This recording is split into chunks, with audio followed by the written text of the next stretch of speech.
Berita tentang pengangkatan tenaga honorer menjadi CPNS dan PPPK sedang menjadi isu hangat. Topik yang lagi viral saat ini yaitu tenaga honorer yang sudah bekerja di instansi pemerintah dapat diangkat menjadi calon pegawai negeri sipil. Hal ini dikatakan oleh PIT Kepala Biro Hukum, Komunikasi, dan Informasi Kementerian Pendayagunaan Aparatur Negara dan Reformasi Birokrasi Kemenpan RB, Muhammad Aferous. Aferous mengatakan, pengangkatan CPNS dari tenaga honorer akan melalui proses seleksi.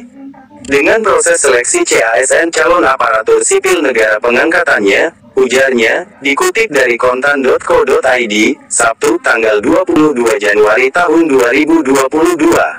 Pengangkatan ini akan diprioritaskan untuk tenaga guru, tenaga kesehatan, tenaga penyuluh pertanian perikanan peternakan, dan tenaga teknis.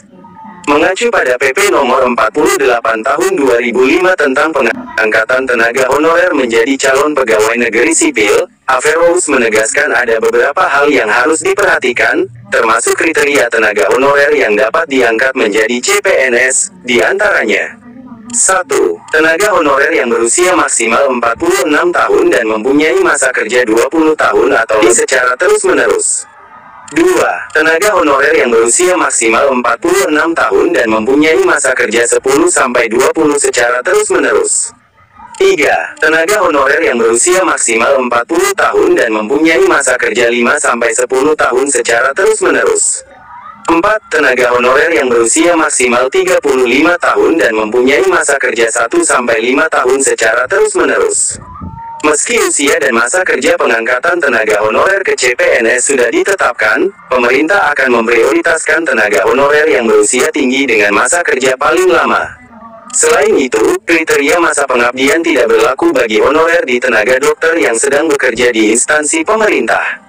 Selama berusia di bawah 46 tahun dan bersedia ditempatkan di daerah terpencil minimal 5 tahun, mereka dapat mendaftar. Lantas, bagaimana proses seleksi pengangkatan tenaga honorer menjadi CPNS? Aferous mengatakan bahwa seleksi pengangkatan CPNS dari tenaga honorer terbuka untuk semua pegawai. Seleksi ini akan diberlakukan bagi semua pegawai honorer yang ingin diangkat menjadi CPNS, tuturnya.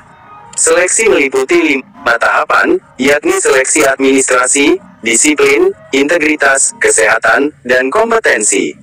Dalam seleksi tersebut, peserta juga akan diberikan pertanyaan dari tim koordinasi tingkat nasional seputar pengetahuan tata pemerintahan dan bagaimana pemerintahan yang baik. Seleksi ini dilaksanakan terpisah dengan pelamar umum. Mengacu pada PP 49/2018, selain diangkat menjadi CPNS, tenaga honorer juga dapat diangkat menjadi pegawai pemerintah dengan perjanjian kerja PPPK. Semoga ini dapat menjadi angin segar bagi tenaga honorer, apalagi honorer yang telah lama mengabdi yang telah lama menanti kejelasan nasibnya. Jangan lupa terus dukung channel ini untuk dapat informasi terupdate, dengan cara like, komen dan subscribe.